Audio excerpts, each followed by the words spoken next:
Greetings, ladies and gentlemen, and welcome to another edition of Skeptic Bible Study.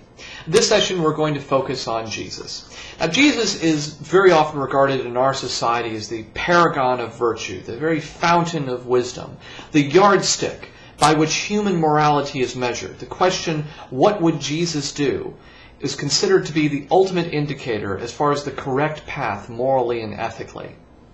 And it's not just Christians and Muslims and other believers who tend to have this idea about Jesus. Even skeptics tend to have a rather positive view of him. I personally have talked to two people who describe themselves as atheist Christians. Essentially, they reject the divinity of Jesus, but they nonetheless consider themselves to be followers of Jesus' teachings. Well, what exactly were those teachings? You see, that's the main problem with that kind of attitude about Jesus.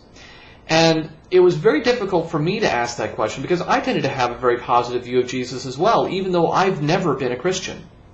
I assumed that there was a historical Jesus and that he tried to preach a more gentle religion, tried to admonish people to love one another and live together in peace and so on and so forth, and that somehow Christianity has just gotten his message wrong for the last 2,000 years. So it's not until I was able to just pry the rose-colored glasses off and really take a critical look at Jesus and just see in the gospel account what a muddled, self-contradictory character this guy really is. Let me go ahead and give you a couple examples here. Now, I'm going to go over these really quickly. I'm not going to read chapter and verse the way I usually do because there's a lot of ground to cover here. In Matthew chapter 5, verse 9, he talks about blessed are the peacemakers, and this is his message of peace that he brings. But yet in Matthew chapter 10, verse 34, he says, think not I come to bring peace, but I come to bring the sword. I intend to set son against father, and daughter against mother. His message of love. In Matthew chapter 22, verse 39, he famously says, love thy neighbor. But then in Mark chapter 16, verse 16, he says, he that believeth not shall be condemned. That basically this same God that's admonishing us to be loving towards one another is basically going to act in a very hateful manner to a group of people who have committed no crime other than to simply be skeptical of some outlandish claims.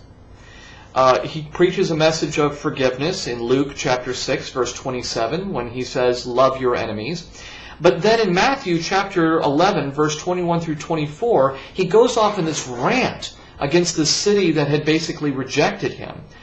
He is hardly forgiving whenever he is rejected by other people. And in this particular rant, he talks about, woe unto thee, it shall be more preferable for Sodom in the day of judgment than it shall be for you.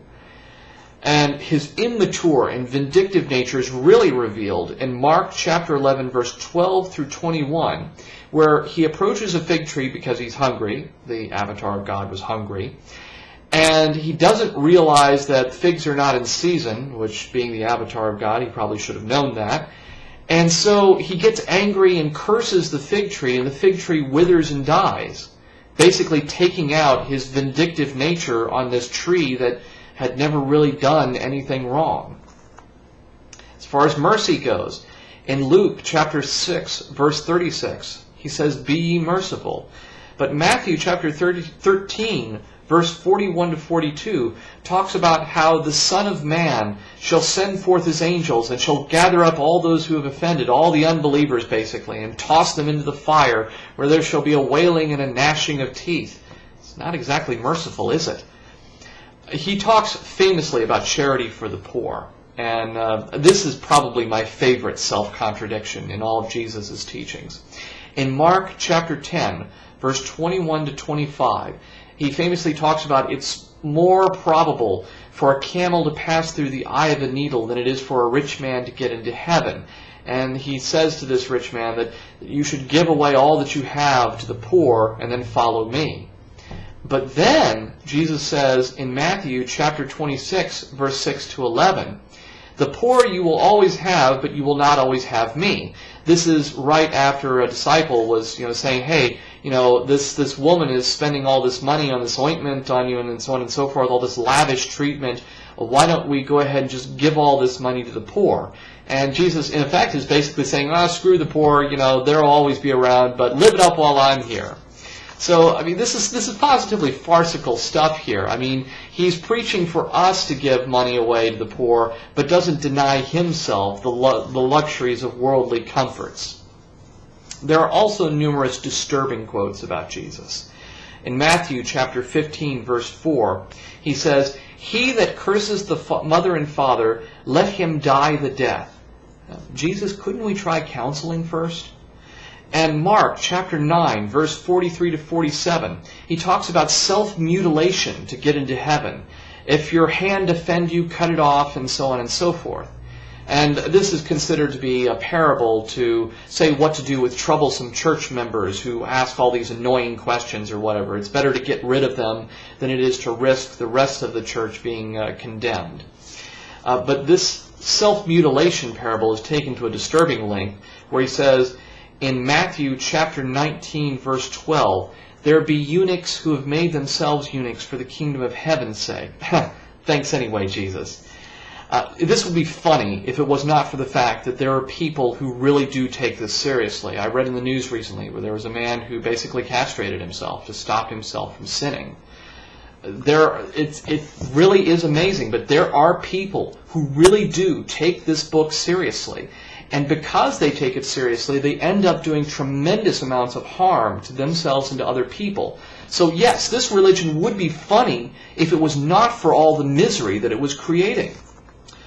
Mark chapter 16, verse 18, speaking of things that people take seriously. Jesus says there are people of faith who can handle snakes, who can drink poison, or who can lay on their hands and heal sicknesses. And there are people who really do believe this. And because they believe this, a lot of people don't get the medical attention they need, or they end up getting hurt. I read in the news about, in the last year, how a woman died after being bitten by a poisonous snake. She was handling snakes as part of a religious ritual to prove her faith, and the snake bit her and she died. And this is the kind of harm that Christianity creates, because people take this seriously and they expect it to be true, and they end up really hurting themselves. As far as Jesus' compassion, Luke chapter 12, verse 47, he says, "The slave that knew his Lord's will and prepared himself not shall be beaten with many stripes."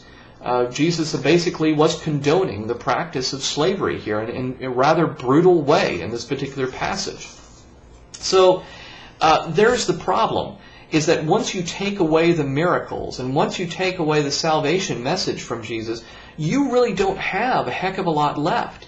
And seeing all of these contradictions and all of these passages about Jesus, it became readily apparent to me that Jesus was created over many hands, over many centuries, as basically this two-dimensional mouthpiece that was created for the church and for the church's purpose.